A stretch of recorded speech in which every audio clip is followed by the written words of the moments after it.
It is time for me to step into the blast zone. You know, it's no secret that I make some of the most negative Digimon TCG content as well as some of the positive content.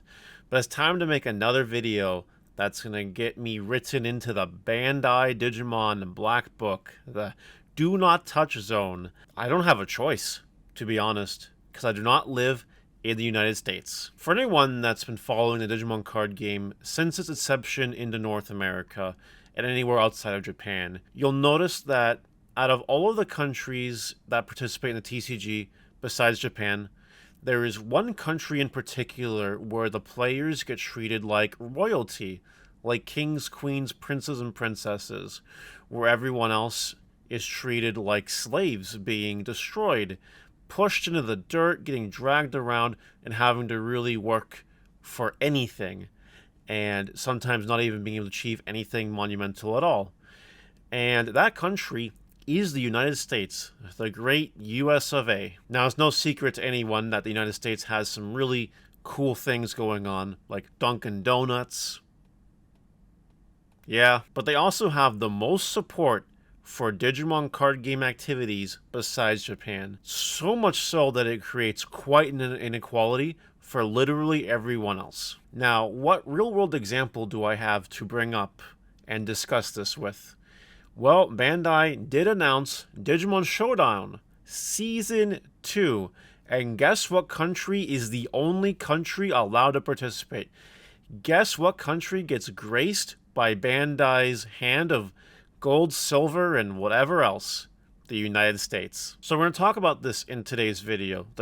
Go over the Digimon Showdown is, as well as discuss potentially why the United States is getting treated so favorably in many circumstances. Not just the Digimon Showdown, but pretty much everything else. If you guys have anything to say in the conversation, please do leave it in the comment section below, because I do enjoy reading the comments. And I don't think I am the only person that plays the Digimon card game that doesn't live in the United States that does not have a problem with this. And I'm hoping that this video sheds some light, and maybe Bandai will get their head out of the sand and actually start focusing on other areas of the world. So without further ado though, don't forget to like the video, subscribe, and let's go into the Digi-Showdown real quick. The Digi-Showdown is back for Season 2. Oh goody. Man, this is really what I want to watch. You know, I didn't even watch the last Digi-Showdown. I didn't watch it. I had, like, no interest. Crazy.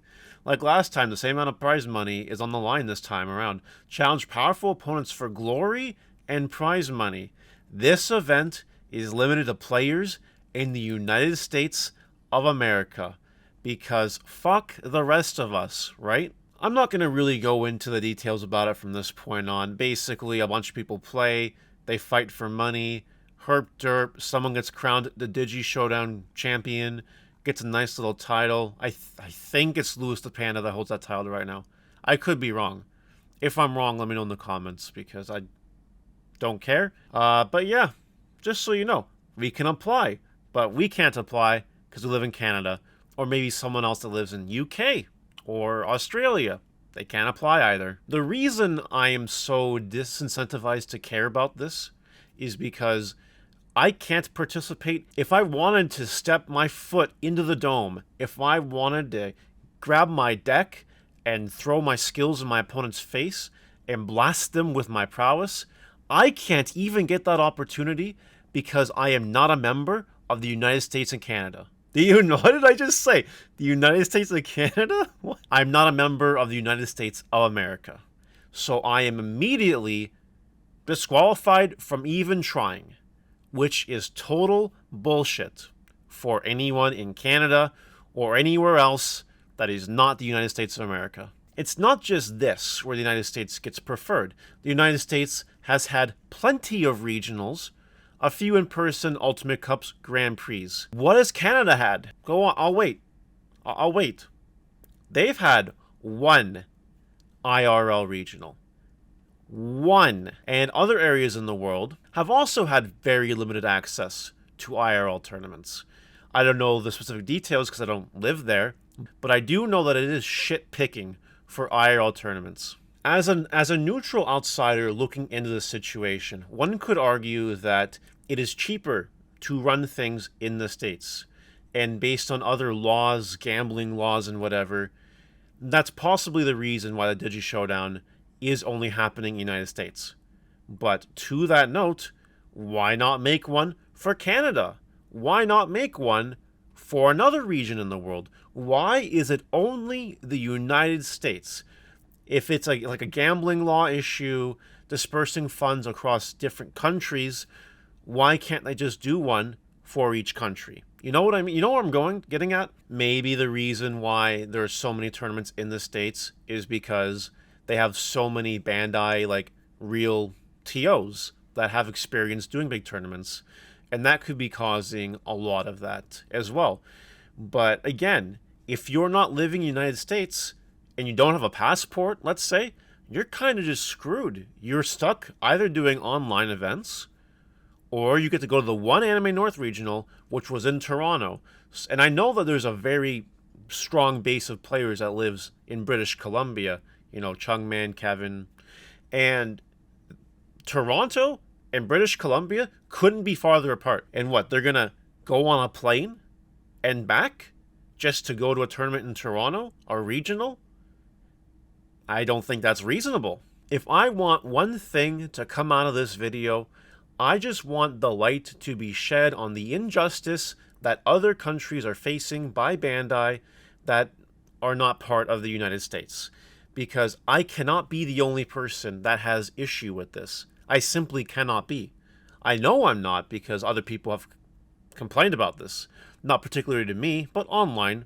Like, it's definitely an issue. And it doesn't seem like Bandai is doing anything serious to remedy it. That's my opinion as a neutral outsider. Now, to be honest, I care, but at the same time, I'm blessed that I have a passport and the funds to travel to tournaments in the United States if I want to participate in them. I can do that if I want to. But there are people less fortunate than I that cannot, that don't have a passport, that can't travel, and they're immediately just disqualified from anything. And I'm sure it's similar across the pond too. UK, Australia, Europe, wherever. Anywhere. That's not the United States. I wasn't really sure if I was ever going to make this video. This is something that just, like, it sounds a lot like complaining. It kind of partially is complaining. Well, I try to take a logical approach to things. I can't deny that I'm a little peeved by the Digi-Showdown part of this. I don't understand why you have to be a member of the United States. Why they can't offer an equivalent to anywhere else. You're literally just robbed of one of the coolest ideas that Bandai has made for this game by not being a member of the United States. And that grinds my gears. It really does. Anyway, let me know what you guys think in the comment section below. I don't think I'm the only one, and hopefully people will watch this and put it in the comments that they're also affected by this. They're also not happy with this. And maybe, just maybe, Bandai will start giving more support to other areas of the world, not the United States or Japan. That's all I got. See ya.